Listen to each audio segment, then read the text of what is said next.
Alors nous allons continuer dans le cadre de notre programme qui est As-Sira al-Nabawiyya as-Sahiha, qui est la biographie authentique du prophète Mohammed sallallahu alayhi wa sallam. Alors on s'est arrêté sur l'histoire de Suraqa. On avait expliqué la fois passée que Suraqa était allé en poursuite du messager d'Allah subhanahu wa ta'ala, et lorsqu'il a rencontré le prophète, n'est-ce pas, le prophète invoquait sur lui, à chaque fois il tombait de sa chamelle, à chaque fois il tombait de sa chamelle, vous voyez. Et dans certaines versions il dit qu'il a entendu le prophète lire le Coran, vous voyez. Et Abu Bakr faisait quoi? Il faisait trop d'iltifat. C'est-à-dire qu'Abu Bakr, quand le prophète marchait avec Abu Bakr faisait plus ce qu'on appelle, il regardait de partout, il bougeait beaucoup parce qu'il surveillait au cas où peut-être il y a une personne qui veut arriver et venir leur faire du mal. Vous voyez. Et lorsqu'Abu Bakr et le prophète marchaient, c'est-à-dire qu'ils étaient en chemin, les gens leur posaient des questions. Les gens posaient des questions à Abu Bakr. C'est qui marche avec toi? Pourquoi? Parce que les gens avaient déjà eu l'information que on doit trouver le prophète. Et si on le trouve, celui qui va le trouver, il aura quoi? Une récompense de 100 chameaux. Alors donc les gens demandaient à Abu Bakr, mais qui est avec toi là? Parce qu'il y a certaines personnes qui ne connaissaient pas à quoi ressemblait le prophète. Alors ils demandaient qui est avec toi? Et qu'est-ce qu'Abu Bakr disait? Il disait Haza rajul yahdini sabil. Haza rajul yahdini sabil. Abu Bakr disait quoi? Ça c'est rapporté dans le Sahih al-Bukhari. Abu Bakr disait que ça c'est un homme qui me guide le chemin. Alors ici de ce hadith on prend déjà la permission de faire at-tawriya. La permission de faire ce qu'on appelle at-tawriya ou bien ma'arid. Al-ma'arid. C'est quoi at-tawriya? C'est par exemple, on avait déjà expliqué ça. C'est-à-dire par exemple quelqu'un vient aujourd'hui me demande, je suis avec un frère qui s'appelle Ibrahim. Il me demande ça c'est ton frère. J'ai dit oui c'est mon frère. Ouais mais moi quand j'ai dit oui c'est mon frère je vois le frère en religion. Mais lui peut-être lui il a demandé frère dans le sens frère de sang. Mais moi quand j'ai dit frère je dis dans mon intention c'est quoi frère de religion. Alors demain après demain il me trouve il me dit mais tu m'avais dit qu'Ibrahim c'était ton frère. Je me suis renseigné c'est pas ton frère. J'ai dit non c'est mon frère effectivement. Mais sauf que c'est pas mon frère de sang mais c'est mon frère en religion. Vous voyez, comme moi je t'avais dit frère, je n'avais pas vu par là frère de sang, j'avais vu frère en religion, comme Allah dit dans le Coran, que les croyants sont des frères. Donc, ici on appelle ça tawriya. Tawriya c'est jaiz. Vous voyez, ça c'est un dalil. Quand Abu Bakr dit ici, Haza rajul yahdini sabil, il me guide le chemin. Quel chemin ici? Ici c'est le chemin de l'islam, la foi. Vous voyez. Alors il sait que s'il le dit, ils vont directement savoir que c'est le prophète Mohammed sallallahu alayhi wa sallam. Vous voyez, donc il dit ici yahdini sabil, c'est-à-dire celui qui va écouter va penser ici directement que quand il dit guider le chemin, c'est-à-dire fit tariq, c'est-à-dire le chemin, c'est-à-dire la route. C'est-à-dire quoi? Qui me montre la route. Je ne connais pas la route jusqu'à Médine, etc. Il est en train de me montrer quoi? La route. Or que lui, c'est pas ce que lui il est en train de voir ici. Quand il dit yahdini sabil, il voit par là où c'est le chemin, c'est-à-dire l'islam, la foi. Il guide vers le chemin droit, c'est-à-dire l'islam, la foi, etc. Vous voyez donc, ça c'est la permission de faire at-tawriya. Et il y a beaucoup de dalils comme ça. Comme le hadith où le prophète avait dit à la femme vieille que la yadkhul jannah al-ajuz, qu'une femme vieille, ou bien une personne qui est vieille ne rentrera pas au paradis. Alors cette femme s'est étonnée. Ici, quand le prophète a dit la femme vieille ne va pas rentrer au paradis, bien les vieilles ou bien les vieux ne vont pas rentrer au paradis. Pourquoi? Parce que c'est venu dans des hadiths que ceux qui vont rentrer au paradis auront quel âge? 33 ans. Ceux qui vont rentrer au paradis auront 33 ans. Et on va plus jamais vieillir. Vous voyez, on va plus jamais vieillir, on va rester quoi? On va rester jeune. Donc c'est dans ce sens-là le prophète vous l'avez dit que les vieilles ou bien les vieux ne rentreront pas au paradis. C'est même pas dans le sens où si une personne est vieille, ça veut dire qu'elle va jamais rentrer au paradis. Non, c'est plutôt que ceux qui vont rentrer au paradis ne seront pas vieux. Vous voyez, on aura l'âge de 33 ans comme c'est venu dans beaucoup de hadiths authentiques rapportés par Bukhari et bien d'autres. Alors donc ici comme je disais tantôt, la permission de faire at-tawriya. Donc le musulman au lieu de tomber dans le mensonge, lorsque tu es dans des situations compliquées, au lieu de tomber dans le mensonge, fais la tawriya. Fais quoi? Fais la tawriya. Vous voyez. Alors le prophète est arrivé lorsqu'il est arrivé à Médine, il est arrivé à Quba, chez les Bani Amr ibn Auf, le 12 de Rabi' al-Awwal. Il est arrivé le 12 de Rabi' al-Awwal, comme c'est venu dans le Mustadrak d'Al-Hakim, Bisnadin Hassan, parce que c'est min tariq Ibn Ishaq, et Ibn Ishaq, on a dit que c'est un mudallis. Vous voyez, mais faqad sarraha bi tahdith. Donc ici, le hadith, c'est un hadith authentique. Donc il est arrivé le 12 là-bas à Quba. Et ici, je profite à rappeler que il y a des gens qui pensent que Quba, la mosquée de Quba, c'est la mosquée où il y a eu le changement de la Qibla. Parce qu'il y a des gens qui pensent que le changement de la Qibla s'est produit où c'est à Qiblatin, Masjid Qiblatin. Non. Le changement comme c'est venu dans le Sahih Bukhari, de la Qibla s'est produit fi Bani Amr ibn Auf. Bani Amr ibn Auf, c'est-à-dire à Quba. C'est à Quba qu'il y a eu le changement de la Qibla. Parce que vous savez que les musulmans se dirigeaient d'abord à Beit al-Maqdis, c'est-à-dire à Jérusalem lorsqu'ils priaient. Après, Allah a changé et on a mis la direction à la Mecque. Donc on se dirige maintenant à la Mecque. Donc, ce changement-là s'est produit à la mosquée de Quba. Et non pas à la mosquée de Qiblatin, comme certains pensent, parce qu'ils entendent Qiblatin, donc la mosquée de deux Qibla. Donc ils pensent que deux Qibla ici, ça veut dire là, que c'est là-bas où s'est produit le changement de Qibla. Mais c'est pas là-bas. C'est-à-dire que le prophète a passé 14 nuits où c'est à Quba. Et il a construit bien, lorsqu'il allait chez Ayyub al-Ansari, Abu Ayyub al-Ansari, et il a construit la mosquée de Quba. Il a construit la mosquée de Quba. Et il y a des versions qui sont venues dire, comme ça a été rapporté dans le Tarikh al-Saghir de l'imam al-Bukhari, que c'est 500 personnes qui ont accueilli le prophète Mohammed sallallahu alayhi wa sallam, parmi les Ansar, lorsqu'il est arrivé à Médine. 500 personnes. Et qu'est-ce que les gens disaient? Ils disaient Ja Nabiyullah, Ja Nabiyullah. Vous voyez comme ça représente le Sahih al-Bukhari. Et les gens disaient que le messager d'Allah est arrivé, le messager d'Allah est arrivé. Et dans d'autres versions dans le Sahih Muslim, c'est venu que les hommes et les femmes, faqad sa'ida ar-rijal wa an-nisa fawqa al-buyut. C'est-à-dire que les hommes et les femmes montaient sur les toitures des maisons. Et les jeunes se dispersaient dans les rues et ils criaient quoi? Ils criaient ô Muhammad, ô messager d'Allah, ô messager d'Allah. Jusqu'à ce qu'Al-Bara ibn Azib dit, et il était présent, il dit quoi? Ma ra'aytu ahlan Medina farihu bi shay'in. Il est quoi? Il dit, c'est Bara ibn Azib, il dit, je n'ai pas vu les gens aussi contents que la manière dont ils étaient contents de la venue du messager d'Allah à Médine. C'est-à-dire les gens étaient tellement contents lorsque le prophète est arrivé à Médine. Alors je profite à rappeler ici, et ça c'est une parenthèse importante, quant aux versions qui sont venues dire que le prophète Mohammed sallallahu alayhi wa sallam, les gens l'ont accueilli, les femmes l'ont accueilli avec des chants et des tambours lorsqu'il est arrivé à Médine, ça c'est des histoires da'if. C'est n'importe quoi, c'est da'if. C'est-à-dire que l'histoire qui dit que quand le prophète est arrivé à Médine, les femmes l'ont accueilli avec des chants et des tambours, ça c'est da'if, bien des tambourins, ça c'est da'if. Là, il y a sahih, là, il y a thbout, parce que la chaîne de transmission a des problèmes, mais la chaîne de transmission est faible, et même le contenu du hadith a un problème. Et nous savons très bien la sentence de la musique en islam. Ça, on n'a pas besoin de faire beaucoup de débats sur ça. Parce qu'il y a des gens qui ont voulu débattre ou des gens qui veulent débattre sur le sujet de la musique. Oh non, la musique n'est pas interdite, voilà, comme ça. Or qu'on a des versets clairs dans la sourate Luqman. Par exemple, au verset 6 où Allah dit وَمِنَ النَّاسِ مَنْ يَشْتَرِي لَهْوَ الْحَدِيثِ لِيُضِلَّ عَنْ سَبِيلِ اللَّهِ. Allah dit quoi? Allah dit, et parmi les gens ou bien parmi les hommes, il y en a qui, dénués de science, achètent des plaisants discours pour égarer hors du chemin d'Allah et pour le prendre en raillerie. Ceux-là subiront un châtiment avilissant. Subhanallah. Ceux-là subiront un châtiment avilissant. Donc ça veut dire qu'écouter la musique, c'est grave. C'est grave. Et ici, comme les compagnons ont expliqué, les plaisants discours ici, ça veut dire les chants, la musique. Les plaisants discours ici, comme les savants ont expliqué, les compagnons, etc., c'est les chants. La musique, c'est ma'alouf, c'est interdit. Maintenant ici, il y a un point. C'est que lorsqu'on avait vu le débat, il y avait eu un débat au pays, vous connaissez tous, sur la musique. Il y a un frère, il a pris le verset du Coran. Qu'est-ce qui s'est passé? Il est parti fouiller des tafsirs où il y a d'autres explications, d'autres compagnons des tabi'in, etc. sur le mot lahu al-hadith. Sur le mot quoi? Les plaisants discours. Il dit que l'on a d'autres compagnons qui n'ont pas expliqué ça par le chant, qui ont expliqué par autres termes ou bien d'autres mots. Vous voyez? Et ça, la personne est troublée. Vous voyez? Parce qu'il voulait agencer ses arguments. Donc pour agencer ses arguments, il a amené cela. Bien pour appuyer et soutenir ses arguments. Mais, c'est pourquoi moi je dis toujours aux gens, qu'avant d'entrer dans les tafsirs et tout, il faut toujours aller dans la boîte sous le tafsir. C'est-à-dire que quelqu'un qui veut faire le tafsir ou qui veut expliquer aux gens le tafsir, il doit d'abord rentrer dans le tafsir. Comment tu vas venir expliquer aux gens le tafsir sans rentrer dans le tafsir? C'est-à-dire dans les fondements de l'exégèse. Tu dois rentrer d'abord dans les fondements de l'exégèse, c'est-à-dire les usul al-tafsir. Dans usul al-tafsir, tu dois comprendre. Parce qu'on va te parler là-bas du ikhtilaf tanawa'. Ikhtilaf tabad. On va te parler des israéliyat, c'est-à-dire que les informations qui nous viennent des juifs et des chrétiens. Quelle est sa sentence? Parce que c'est beaucoup dans les kutub des tafsirs. On va te parler des nasir wa mansour, ce qui est abrogé, etc. Qu'est-ce qui est l'abrogeant, l'abrogé? On va te parler le majaz. Le majaz dans le Coran, c'est-à-dire le sens figuré. Est-ce qu'il y a le sens figuré dans le Coran? La parole du sahabi, quelle est sa place dans le tafsir?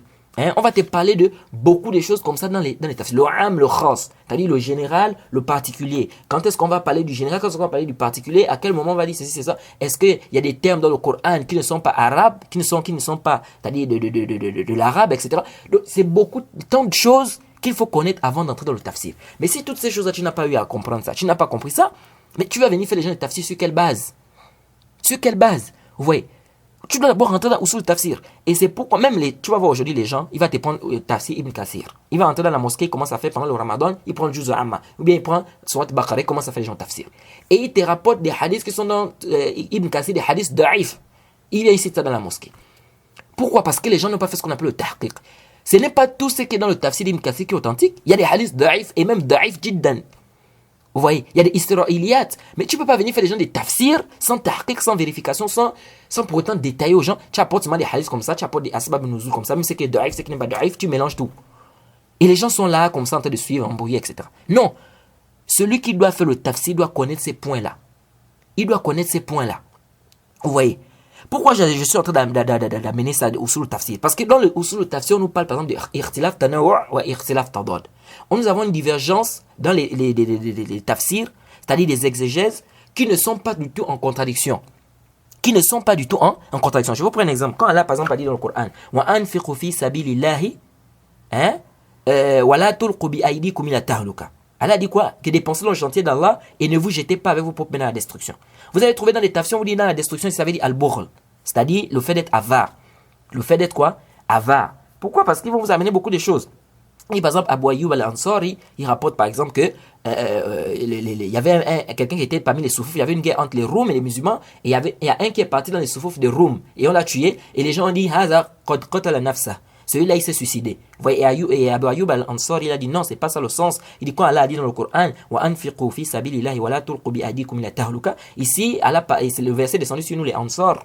Vous voyez pourquoi? Parce que il y a des gens qui s'occupaient plus de leur commerce, etc., du dunya au lieu du djihad. Vous voyez. Donc, certainement vous dit qu'ici, dans le verset, ne vous jetez pas avec vos propres mains dans la destruction. Ici, ça veut dire al-bukhl, donc l'avarisme, le fait d'être avare. D'autres vont vous dire non, al-halak ici, ça veut dire c'est le fait de désespérer de la miséricorde d'Allah.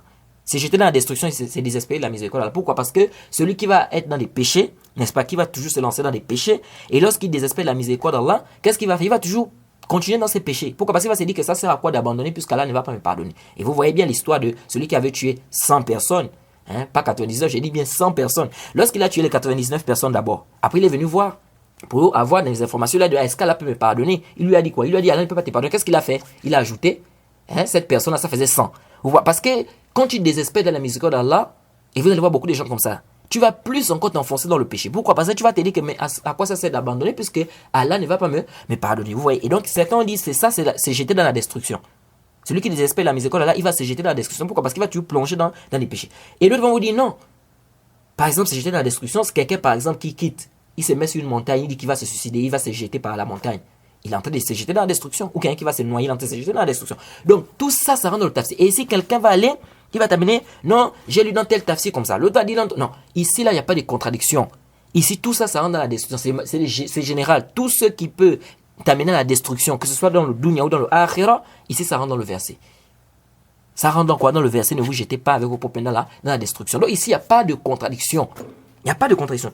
C'est comme lorsque Allah, par exemple, dit que, oh Allah, donne-nous dans le bas monde là, hasana. Et dans le akhira, hasana, et éloigne-nous du châtiment de l'enfer. Mais al-hasana ici, ça veut dire quoi? Hasana ici, hasana, ça veut dire quoi ici? Vous allez trouver des gens qui vont vous dire non. Dans les tafsirs, on a dit que ici, ça veut dire al-mar'atu salih. C'est la femme pieuse. Dans d'autres tafsirs, on a dit non, c'est al-waladu salih. C'est l'enfant pieux. Dans d'autres tafsirs, on a dit c'est al-mal, c'est l'argent. Maintenant, vous voyez, quelqu'un qui n'a pas bien compris, il va aller prendre des tafsirotes là-bas. Non, l'imam Shawkani a dit dans son tafsir, Fath al-Qadir, que ça veut dire comme ça. L'autre là-bas, il vient dire non, l'imam Shanqiti, Al-Amin al-Shanqiti, il a dit dans son tafsir Anwal Bayan, que ça veut dire comme ça. L'autre va venir, il va dire non, Qurtubi a dit dans son tafsir comme ça. L'autre va venir, il va dire non, Tabari a dit dans son tafsir, Ibn Kathir a dit dans son tafsir. Il pense qu'ici, il y a une contradiction. Il n'y a pas de contradiction. Tout ça, ça rentre dans le verset. C'est-à-dire que tout ça, là, la femme pieuse, l'enfant pieux, l'argent, en tout cas, tout ce qui est bien fait, que tu peux avoir fait dunya, ça rentre dans le mot hasana. Ça rentre dans le mot hasana. Donc ici, il n'y a pas de contradiction.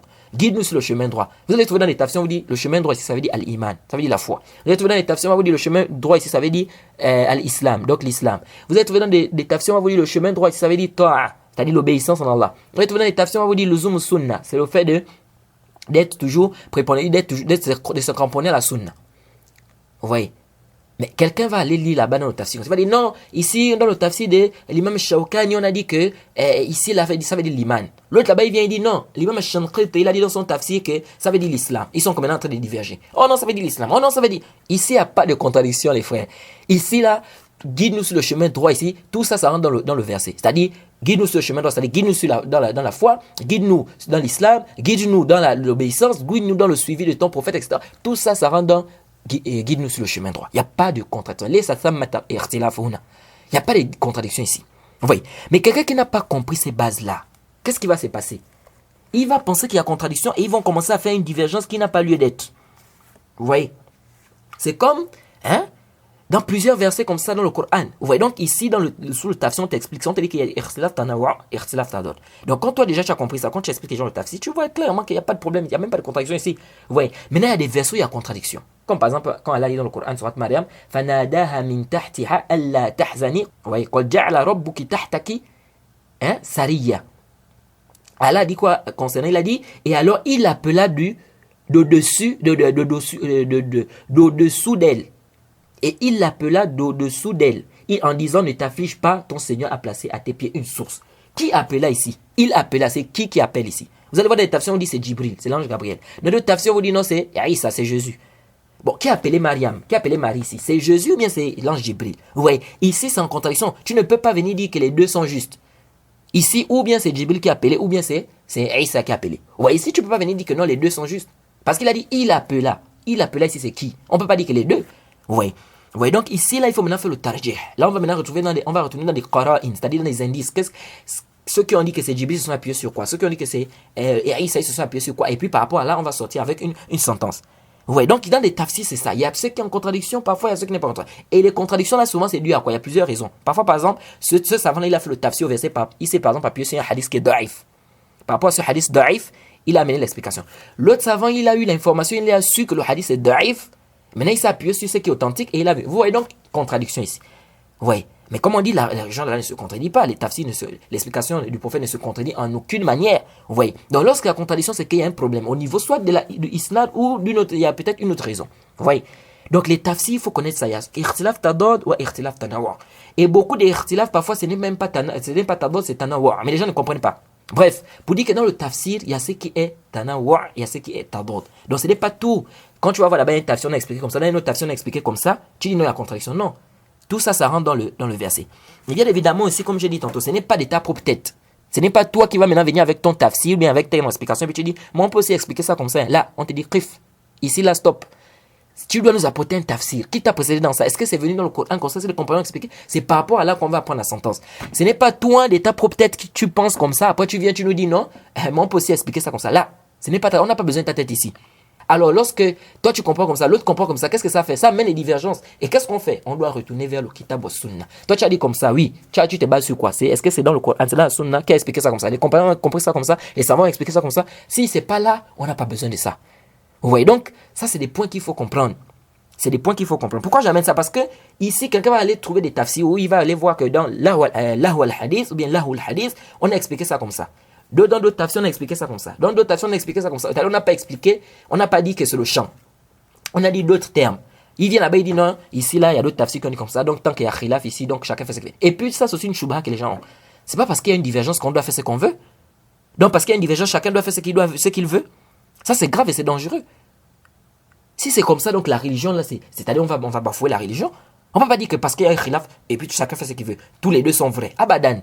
Tous les deux ne peuvent pas être vrais. Il y a forcément un vrai et un faux. C'est-à-dire, on ne peut pas dire que ça c'est halal et ça c'est haram. C'est-à-dire, les deux sont en même temps halal. Non. Ou c'est halal ou c'est haram. Quand il y a déjà, un savant dit que c'est halal, un autre dit que c'est haram. Toi, tu dis à quelqu'un, non, prends la vie que tu veux prendre et puis tu travailles avec. Il n'y a pas de mal, tous les deux c'est vrai. Comment tous les deux vont être vrais? Donc Allah se contredit, Allah dit que ça c'est haram, mais en même temps aussi c'est halal. Mais comment quelque chose peut même être en même temps haram et halal? Sans tafsilat, sans détail, tout. Ça c'est haram, c'est aussi halal. Mais finalement, on va adorer Allah comment?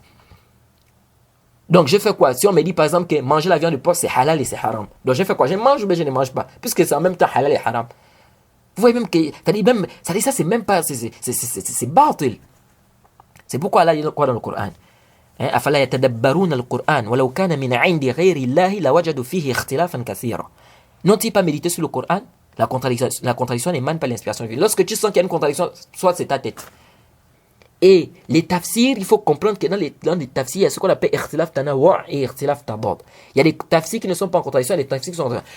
Lorsqu'il n'y a pas de contradiction, ici on peut plus venir dire que non, il y a aussi certains tafsirs qui ont dit comme ça, qui n'ont pas expliqué ça comme ça, donc ici il y a contradiction. Il n'y a pas de contradiction. Tout ça, ça rentre dans le même verset, tout ça, ça rentre dans l'explication du verset. Vous voyez? Donc, la musique, elle est halal. Donc, j'amène ça pourquoi? Pour comprendre que les gens doivent faire très attention. On ne doit pas se baser sur aller lire n'importe quel tafsir et puis vouloir expliquer comme ça. Non, c'est important de comprendre quoi? Ça. Parce que quand tu vas entrer dans les tafsirs, on va te dire comme ça, tu vas avoir un autre livre, comme ça, tu dis non à la contradiction et ça amène des débats inutiles qui n'ont pas leur place. Maintenant, c'est venu au Sahih al-Bukhari. Le prophète a dit quoi? Qu'il y aura dans cette communauté des gens qui vont rendre licite le port du soie, le vin, la fornication et al-ma'azif, les instruments de musique. Les instruments de musique, ça veut dire quoi? Ça veut dire qu'à l'objet c'est interdit, puisque le prophète dit ils viendront rendre licite. Donc c'est que c'est illicite. Vous voyez donc les instruments de musique c'est haram. Ça n'a pas de débat. Et ici je profite à mettre en garde contre le livre de Yusuf Qaradawi. Yusuf Qaradawi, les savants ont mis en garde contre lui, tel que le Cheikh Al-Albani et beaucoup d'autres savants. Son livre qu'on appelle Al-Halal wal-Haram, l'illicite et le licite. On vend ça beaucoup là au Gabon. L'illicite et l'illicite. Il faut faire très attention avec ce livre-là. Parce que Yusuf Qaradawi, c'est quelqu'un qui a des dolalats, c'est pas possible. Il a de ses égarements, subhanallah. Walil Asaf Shadid, vous allez trouver que certains de nos frères mauritaniens considèrent que c'est lui le plus grand savant du siècle. Comme je faisais un débat un jour avec un frère mauritanien, il me dit c'est le plus grand savant du siècle. Subhanallah. Oh, il a de ses égarements pas possible. Même les gens qui vendent les livres, c'est pas tous les livres que vous allez vendre aux gens. Ce n'est pas un problème de gagner ou perdre. Ici, c'est un problème de aqida, c'est-à-dire de dogme, de conception, d'iman, de foi. Et pitié des gens. Tu connais très bien que le livre-là, il y a des égarements à l'intérieur, mais tu vends ça à quelqu'un. Mais quelqu'un qui n'a pas de base, tu lui vends ce livre-là. Tu sais combien de personnes vont s'égarer? Donc, c'est des trucs qu'il faut faire très attention. Hein, c'est Yusuf Qaradawi, il faut faire très attention parce qu'il a fait ce hadith dans le Sahih Bukhari. Deuxièmement, ils ont dit quoi? Ils ont dit non, parce que l'imam Bukhari, quand il a rapporté le hadith, il a dit Qala Hisham ibn Ammar. L'imam Bukhari a dit quoi? Qala Hisham ibn Ammar. Que l'imam Bukhari a dit que Hisham ibn Ammar a dit. Hisham ibn Ammar, c'est le professeur de l'imam al-Bukhari. Ils disent que l'imam Bukhari ne devait pas dire Hisham ibn Ammar a dit. L'imam Bukhari devait dire j'ai entendu Hisham ibn Ammar. Il dit comme l'imam Bukhari n'a pas dit j'ai entendu, donc le hadith est daif. On dit aussi ça aussi, ce n'est pas sahih. Pourquoi ce n'est pas sahih? Parce que la condition que vous amenez là, qui doit dire j'ai entendu, cette condition-là n'est pas valide sur une personne qui n'est pas un mudallis.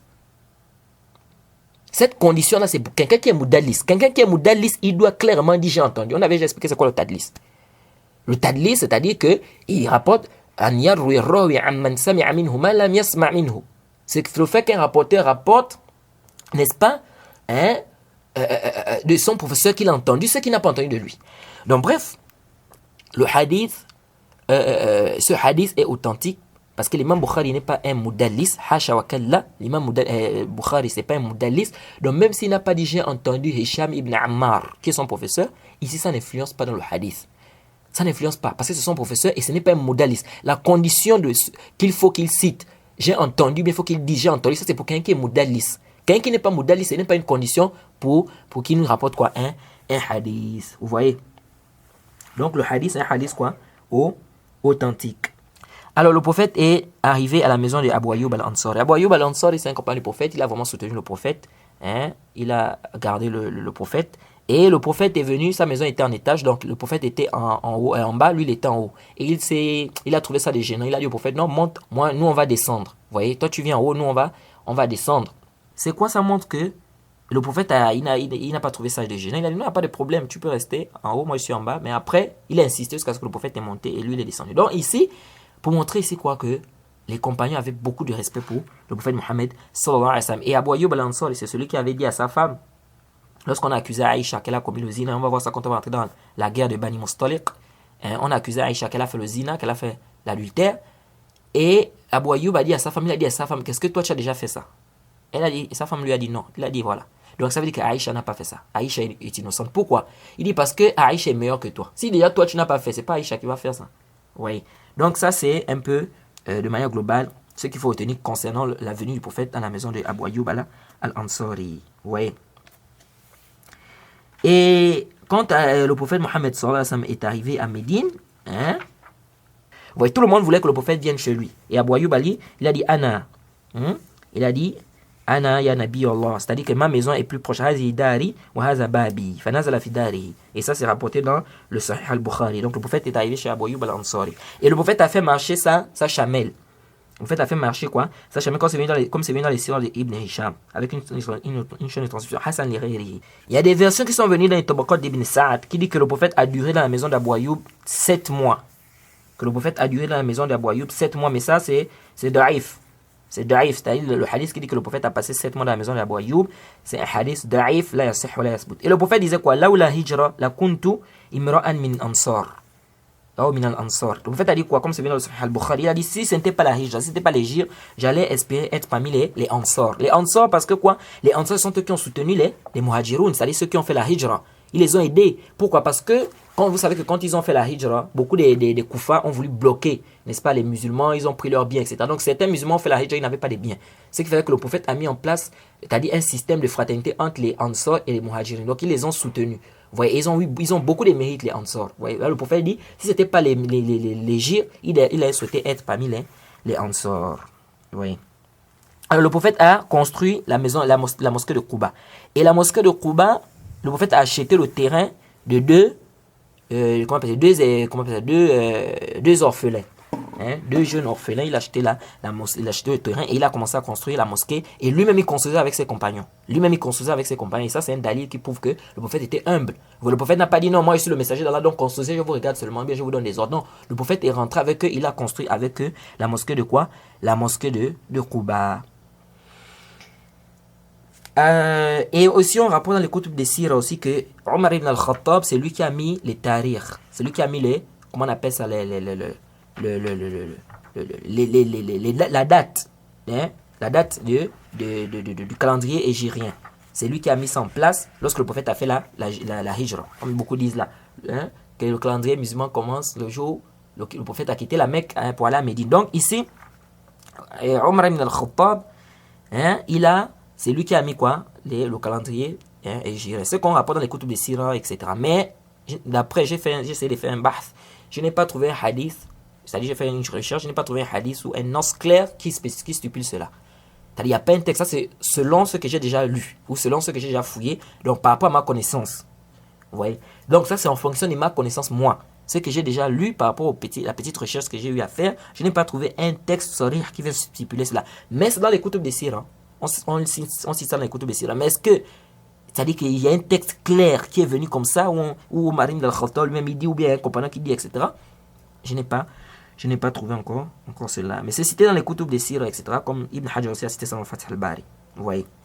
De manière résumée, on retient que le prophète est arrivé à Médine, on l'a accueilli avec joie, etc. N'est-ce pas? Les gens là, étaient contents. Et les hadiths qui disent qu'on l'a accueilli avec des chants et puis les tambourins, tout ça, c'est hadith daif. Alors je pense qu'on va s'arrêter par ici. On a fait un peu le tour sur ce chapitre. Et le prochain chapitre, Inch'Allah Ta'ala, nous allons parler un peu de ce que le prophète a mis, c'est-à-dire les asas, les fondements que le prophète a eu à mettre, n'est-ce pas?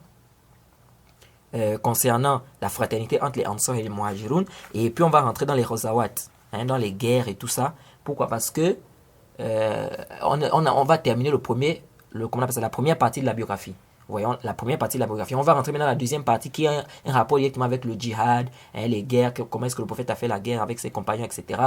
Comment est-ce qu'ils ont combattu les associateurs et tout. On va détailler tout cela, Inch'Allah. Et en même temps, on va aussi casser les shubahat, les ambiguïtés que les mustashriqin, c'est-à-dire que les koufars, ils apportent, n'est-ce pas, sur le djihad en disant que nous sommes nous sommes barbares et puis on force les gens à entrer dans l'islam, tout ça. On va balayer toutes ces shubahat là, Inch'Allah, le prochain cours ou le cours qui viendra après.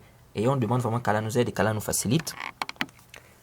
Donc, avant de terminer, pardon, je vais rappeler aussi ça, c'est important, avant qu'on puisse terminer.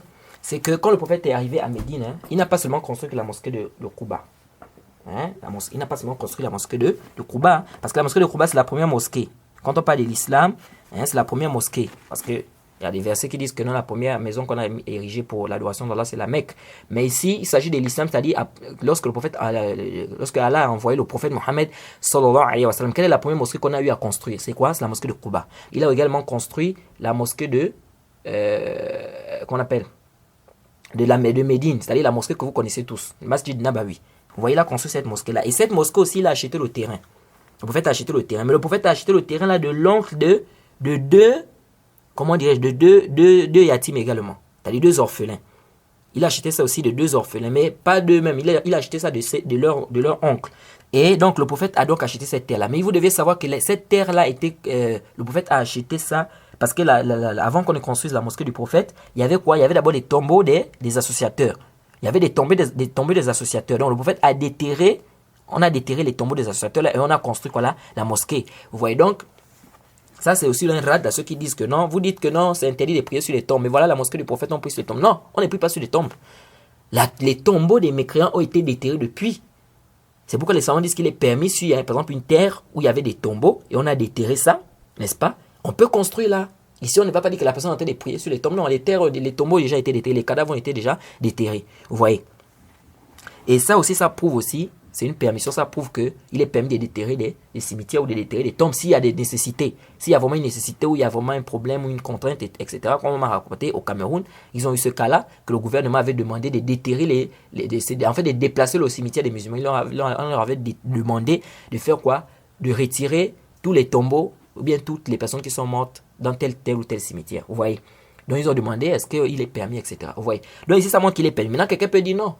Ici, là, ce sont les associateurs. On dit bien qu'on a déterré les tombeaux des associateurs. Maintenant, qu'est-ce qui nous montre qu'on peut déterrer les tombeaux des musulmans? Vous voyez, quelqu'un peut dire ça. Quelqu'un peut dire que, mais oui, parce que le hadith est authentique dans le Sahih Bukhari. On a déterré les cimetières des associateurs. Mais, est-ce que ça prouve maintenant que les musulmans, si on peut déterrer leur cimetière? On dit oui, on peut déterrer le cimetière des musulmans, ou bien on peut déterrer les cadavres des musulmans. Si, je dis bien, s'il y a un hajj, s'il y a un besoin, ou bien une nécessité. Ce n'est pas comme ça, on va les déterrer, non. Parce qu'à l'origine, le mort, on doit respecter le mort. Vous voyez? Le dalil de ça, c'est quoi? C'est le hadith de Jabir, dans le Sahih al-Bukhari. Hadith de Jabir dans le Sahih al-Bukhari. Il dit qu'il a déterré son père. Son père, c'était Abdullah ibn Haram, qui était mort à la guerre de Uhud. Et qui avait même dit que je pense que je serai la première personne à mourir. Et effectivement, il a été la première personne à mourir. Le papa de Jabir ibn Abdullah. C'est qui? C'est Abdullah ibn Haram. Il est mort. Et on l'a enterré. Et Jabir dit qu'il est venu déterrer son père après 6 mois. Ça, c'est dans le Sahih al-Bukhari. Après 6 mois, il dit fawajadtuhu kama wada'tuhu illa al-anf. Il dit quoi? Il dit je l'ai trouvé comme je l'avais mis, sauf seulement son nez qui avait changé. Après 6 mois, c'est-à-dire qu'après 6 mois, il a déterré son papa, il a trouvé son papa intact, comme il l'avait mis. Sauf quoi? Sauf le nez. C'est seulement le nez qui avait changé. Ouais, c'est pourquoi on dit, ça c'est parmi les prodiges. C'est parmi les prodiges qu'Allah peut faire assez awliya. Parce que vous savez qu'il y a des hadiths qui sont venus dire que Al-ard la ta'kul ajsad al-anbiya. Le hadith authentique que la terre ne mange pas la peau des prophètes. C'est-à-dire les prophètes ne pourrissent pas. Les prophètes dans leur tombeau, ils ne pourrissent pas. La terre ne bouffe pas leur peau. Vous voyez? Et d'autres hadiths sont venus prouver que le fils d'Adam, tout son corps va être bouffé par la terre. Sauf quoi? Comment on appelle ça déjà en français? Je ne sais pas s'ils appellent ça, si c'est le larynx ou le larynx. Je ne sais pas si c'est ça. Vous voyez, on dit que c'est au niveau de la colonne vertébrale, etc. Sauf cet endroit-là. Mais tout le corps de l'être humain va être bouffé par quoi? Par la terre. Et c'est ce truc qui va rester là, le larynx là, je ne sais pas si c'est ça. Hein? Il faut que je vérifie bien. Je ne sais pas si on appelle ça larynx, mais c'est ça qui va faire quoi? C'est par rapport à ça, avec ça qu'Allah va ressusciter quoi? Les gens. C'est avec ça qu'Allah va ressusciter les gens. Le hadith authentique. Donc la terre bouffe tout le monde sauf les prophètes. C'est une spécificité. Mais maintenant ici, comment comprendre? Jabir nous dit qu'il a déterré son papa, il a trouvé son papa intact. Sauf le nez qui avait été un peu détérioré. Vous voyez, ici, comme les savants disent, ça c'est parmi les karomates, les prodiges qu'Allah peut donner à ses alliés. Vous voyez, à ses alliés. Que le martyr, par exemple, il peut mettre du temps, mais on ne peut pas affirmer qu'il ne va jamais se pourrir, il ne va jamais pourrir. On ne peut pas affirmer ça. Vous voyez, parce que c'est même venu dans l'autre version même que c'était plus de 6 mois. C'est venu même, je crois, 40 ou 42 comme ça. Hein, dans le Muwatta de l'imam Malik. Mais c'est venu là-bas, c'est Mimbalarat, l'imam Malik. Il a dit Balarani. Il m'est parvenu. Mais il m'est parvenu de qui? Vous voyez. Bref, à la kouli hal, le hadith est dans le Sahih Bukhari, Sahih, le hadith de Jabir, qui dit clairement qu'il a déterré son papa après 6 mois et il était intact. Sauf le nez qui avait changé. Donc ça prouve quoi? Ça prouve que le croyant, n'est-ce pas, un croyant, eh bien un allié d'Allah, Allah peut faire en sorte que son corps mette du temps à pourrir. Mais est-ce qu'on peut affirmer que son corps ne va jamais pourrir? Non, on ne peut pas affirmer. Là où on a un texte clair, c'est là où le prophète a dit clairement que la terre ne bouffe pas le corps des prophètes. Ça c'est clair. Mais maintenant, est-ce qu'on a, en dehors des prophètes, on a d'autres dalils qui viennent prouver ça? Non. Donc ça c'est un dalil, j'ai amené ça pourquoi? Pour prouver que, ce dalil-là prouve que, comment on appelle, les prophètes ne sont pas quoi? Les prophètes, ça prouve que on peut déterrer un musulman. Ça prouve qu'on peut déterrer un musulman s'il y a une nécessité. C'est le hadith de Jabir qui est dans Sahih Bukhari qui prouve clairement. Donc s'il y a vraiment un besoin ou bien une nécessité ou bien une contrainte, il est permis de déterrer les cimetières de musulmans ou bien de déterrer le corps des musulmans. Et concernant aussi le fait que les prophètes ne sont pas bouffés ou bien les corps des prophètes ne pourrissent pas. Qu'il y a un hadith qui est venu authentique aussi. Bon, c'est un débat aussi. Certains disent que c'est daif comme Ibn Kathir, mais il y a d'autres qui disent que c'est authentique. Que je pense que le Mustadrak d'Al-Hakim, si je ne m'abuse, où on rapporte que Youssouf, hein, il avait dit aux gens, aux enfants, comment on appelle ça, aux Juifs, lorsqu'ils étaient en Égypte, qu'ils ne doivent pas sortir de l'Égypte tant qu'ils ne vont pas déplacer ses eaux. Tant qu'ils ne vont pas déplacer ses eaux. Alors ici, ça mène un ishkal. On a dit que les prophètes, leur corps ne pourrissent pas. Mais là-bas, dans le hadith, on nous dit que Youssouf a dit qu'ils ne doivent pas quitter l'Égypte tant qu'ils ne vont pas déplacer ses eaux. Donc ça veut dire qu'il va être détérioré, alors que Youssouf, c'est un prophète. Vous voyez. Alors beaucoup de savants, on a fait le bahs sur ça, ils ont fait le bahs, etc. Et on a trouvé la parole du Cheikh Al-Albani. Cheikh Al-Albani, dans son livre Irwa al-Khalil, qu'Allah le récompense, il a amené une version dans le Sunan Abi Daoud, hadith de Abu Darda, non, Tamim ad-Dari. Tamim ad-Dari. Que dans cette version, le prophète, on a posé la question au prophète, on a dit au prophète que, mais pourquoi est-ce que tu ne cherches pas, tu n'achètes pas un izar, n'est-ce pas, avec lequel on va t'envelopper, ou bien avec lequel on va envelopper tes os lorsque tu vas mourir. Avec lequel on va envelopper tes os lorsque tu vas mourir. Le Cheikh Albani expliquait ce hadith, il a dit quoi? Il a dit ici, là, on sait très bien que le prophète, son corps ne va pas pourrir. Maintenant, qu'est-ce que ça veut dire ici, envelopper tes os? Envelopper tes os ici, ça ne veut pas dire que le prophète va pourrir, non. Envelopper tes os ici, ça veut dire ton corps. Et il dit c'était connu chez les Arabes qu'ils utilisaient le terme les os pour parler du corps. Hein? On va transporter tes os avec quoi? Ici les os, ça ne veut pas dire, c'est-à-dire les os comme vous comprenez. Non, ici ça veut dire plutôt le corps. Ici ça veut dire quoi? Le corps. Qu'Allah a parlé il a dit la prière, quand il a parlé de la prière de Fajr. Il a dit le Coran de Fajr. Mais le Coran de Fajr, ici ça veut dire quoi? Ça veut dire le Coran? Non, ici ça veut dire la prière de Fajr. Ça veut dire la prière de Fajr. Donc ils disent que minbab itlaq al-juz wa yuridu bihi al-am. C'est-à-dire qu'on cite une partie, mais on veut le terme, on veut la généralité. Ici, les os, ça veut dire le corps. C'est pourquoi le Cheikh Al-Albani ici, zal al-ishkal. Il a dit quoi? Il a dit zal al-ishkal. Il dit, hein, l'ambiguïté est partie. Pourquoi? Parce qu'il a trouvé ce hadith de Ibn Omar. Et donc, il comprend donc qu'ici, les Arabes utilisaient le terme les os pour parler du corps.